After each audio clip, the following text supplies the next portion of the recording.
शिव महादेव भी कहते हैं,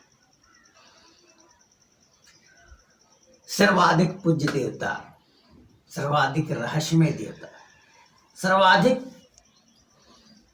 प्रतीकों के माध्यम से अभिव्यक्त करने वाले देवता। जितने ज्यादा प्रतीक शिव के साथ है, किसी अन्य देवता के साथ आपको नहीं मिलता। शिव भविष्य के देवता है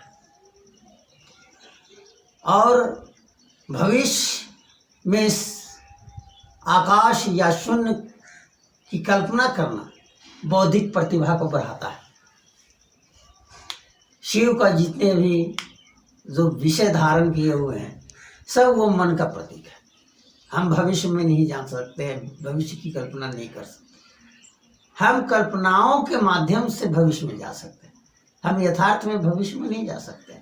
भविष्य के प्रति हमारा बहुत ज़्यादा अनुभव नहीं रहता, हम कल्पनाओं के माध्यम से भविष्य में जाते हैं। शिव जो विभिन्न विषयों को धारण किए हुए हैं, अंग के रूप में या अन्य दूसरे रूपों में, वो सब मन का प्रतीक है। जटा मन का प्रतीक है, चांद मन का प्रतीक है, गंगा मन का प्रतीक है, त्रिशूल मन का प्रतीक है, डमरू मन का प्रतीक है, माला मन का प्रतीक है, सांप मन का प्रतीक है। जो भी शंकर धारण किए हुए वो सब मन का प्रतीक है।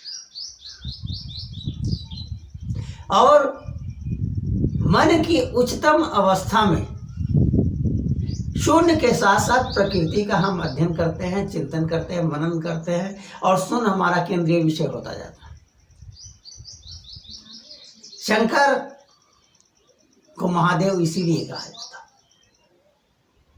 दूसरे अन्य देवी देवता उतने महत्वपूर्ण नहीं, उतनी ऊंचाई को लिए हुए नहीं जितने महादेव या शंकर हैं। उस अवस्था का प्रतीक, जिस अवस्था में मन उच्चतम अवस्था में रहता है और मन शून्य और प्रकृति दोनों को एक साथ ही भोगने के लिए, एक साथ ही उच्चतम चिंतन करने के लिए परिस्थिति पैदा करता है।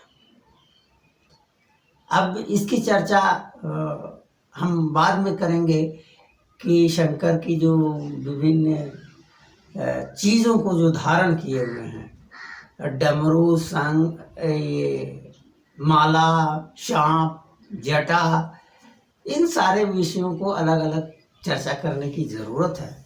और महादेव पर जितना कुछ बोला जा सकता है उतना किसी अन्य देवी देवताओं पर नहीं बोला जा सकता। भविष्य में अस्थिर हो जाना, शून्य में अस्थिर हो जाना और शून्य के साथ भविष्य की कल्पना करना, यह एक साधक के लिए, एक तत्ववेत्ता के लिए सबसे महत्वपूर्ण विषय है। और उसी के आलोक में प्रकृति और शून्य के बीच में तुलनात्मक अध्ययन करने में उसे सबसे ज़्यादा सहूलियत होती है।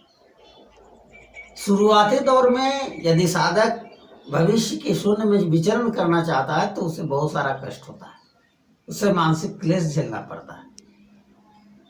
जब वह शून्य में अस्थिर हो जाता है तो भविष्य की कल्पना भी उसके लिए आसान हो जाती है।